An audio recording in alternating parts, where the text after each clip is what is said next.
Hello everyone, welcome back to our channel. ఈరోజు మళ్ళీ ఒక మంచి బ్రేక్ఫాస్ట్తో మీ ముందుకు వచ్చేసాను. కడప కారం దోశ ట్రై చేద్దామని చేశానండి. టేస్ట్ అయితే చాలా బాగుందనమాట. తప్పకుండా మీరు ట్రై చేయండి. ఇన్ని రోజులు ఎలా మిస్ అయ్యానా ఈ టేస్ట్ అనుకున్నాను. ఇక నుంచి రెగ్యులర్గా మా ఇంట్లో కంపల్సరీ ఈ కారం అయితే ఉంటుందండి బ్రేక్ఫాస్ట్కి. ముందుగా ఒక గిన్నె తీసుకొని దాంట్లో నీళ్ళు పోసుకొని కొంచెం వేడి చేసుకోవాలండి. గోరువెచ్చగా అయితే సరిపోతుంది. దాంట్లో ఒక 15 మిర్చి వేసానండి. మీరు తినే కారాన్ని బట్టి ఎండుమిరపకాయలు వేసుకోండి. దోసపిండి అందరికీ తెలుసు కాబట్టి నేను అదేం వీడియో తీయలేదండి. ఈ దోసపిండిలో కొంచెం జీలకర్ర, రుచికి సరిపోను ఉప్పు వేసుకున్నాను. మనం ఎండుమిర్చి నానబెట్టుకుని ఒక 10 నిమిషాలు అవుతుందండి. ఇప్పుడు ఒక మిక్సీ జార్ తీసుకొని మనం నానబెట్టుకున్నటువంటి ఎండుమిర్చి మిక్సీ జార్లో వేసుకుందాం. ఓన్లీ మిరపకాయలు మాత్రమే వేసుకోండి, వాటర్ ఏమి వేయొద్దు. అలాగే ఒక 2 ఉల్లిపాయలు ఈ వీడియోలో చూపిస్తున్న విధంగా పెద్ద పెద్ద ముక్కలు కట్ చేసుకోవాలి. అలాగే ఒక 7-8 వెల్లుల్లి రెబ్బలు. మీ దగ్గర కాశ్మీరీ చిల్లీ ఉంటే కనుక అవి కూడా కొన్ని వేసుకోండి, మంచి కలర్ కనిపిస్తుంది అనమాట. అలాగే కొంచెం జీలకర్ర. వీటన్నిటితో పాటు కొంచెం 1 స్పూను 2 స్పూన్లు వేరుశనగ పప్పు అంటారు కదా, మీకు ఐడియా ఉండే ఉంటుంది, అది కూడా వేసుకోండి. వీడియో క్లిప్ మిస్ అయిందనమాట, అందుకనే చెప్తున్నాను. ఇంకా మీ రుచికి సరిపాను సాల్ట్ అన్నీ వేసుకొని మూత పెట్టేసి ఒకసారి మిక్సీ పట్టుకోవాలండి. ఇదిగోండి, ఒకసారి మిక్సీ పట్టుకున్న తర్వాత మూత ఓపెన్ చేసేసి కొంచెం అంటే కొంచెం ఒక 5-6 స్పూన్లు వేసుకొని సరిపోతుంది వాటర్. ఎక్కువ మాత్రం వేయొద్దు. ఒక 4-5 స్పూన్ల నుంచి 5-6 స్పూన్ల వరకు వాటర్ వేసుకుంటే సరిపోతుంది. ఆ విధంగా వేసుకొని మెత్తగా మిక్సీ పట్టుకుంటే ఎంతో టేస్టీగా ఉండే కడప కారం రెడీ అనమాట. ఇప్పుడు దోశ ప్రిపరేషన్ చూద్దాం. ముందుగా స్టవ్ ఆన్ చేసుకొని పెనం పెట్టుకోవాలండి. పెనం వేడెక్కిన తర్వాత నేను ఇందాక చూపించాను కదా దోసపిండి, ఈ విధంగా దోశ వేసుకోవాలండి. దోశ కొంచెం కాలిన తర్వాత మాత్రమే కారం యాడ్ చేయండి.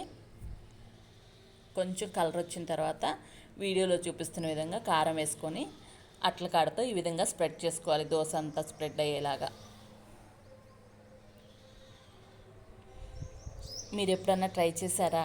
కారం ఎలా అనిపించిందో మీకు తప్పకుండా నాతో కామెంట్ సెక్షన్లో షేర్ చేసుకోండి. ఇదిగోండి, కారం మొత్తం స్ప్రెడ్ అయిన తర్వాత నేనైతే కొంచెం నెయ్యి వేస్తున్నాను.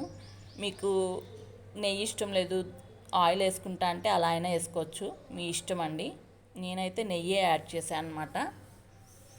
కడప కారం దోశ రెడీ అయిపోయింది. ఇప్పుడు కడప కారం ఎగ్ దోశ ట్రై చేస్తున్నాను. ముందుగా దోశ వేసుకున్న తర్వాత దాని మీద ఎగ్ వేసానండి.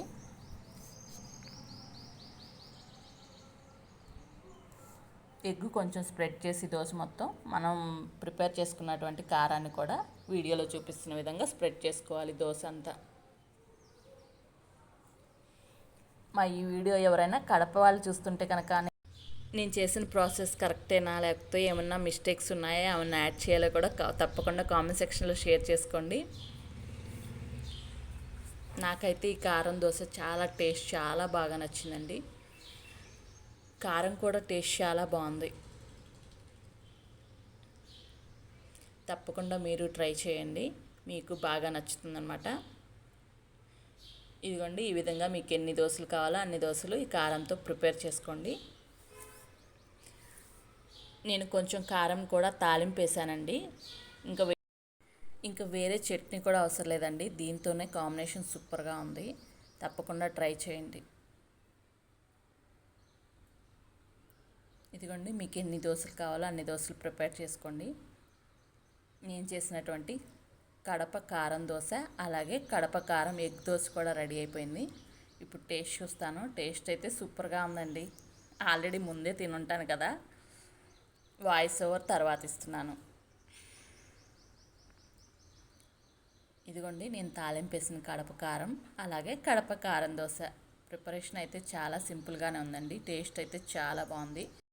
ఈ కడప కారం అయితే ఆంధ్ర అమ్మాయికి అద్భుతంగా నచ్చిందండి. ఇక రెగ్యులర్గా మా బ్రేక్ఫాస్ట్లో అయితే నేను ఇంక్లూడ్ చేసుకుంటున్నాను. మీరు ట్రై చేయండి, మీకు బాగా నచ్చుతుంది. మరొక మంచి రెసిపీతో మళ్ళీ కలుస్తాను. అంతవరకు సెలవు. నమస్తే. Thank you for watching. Bye bye. Subscribe చేసుకోండి.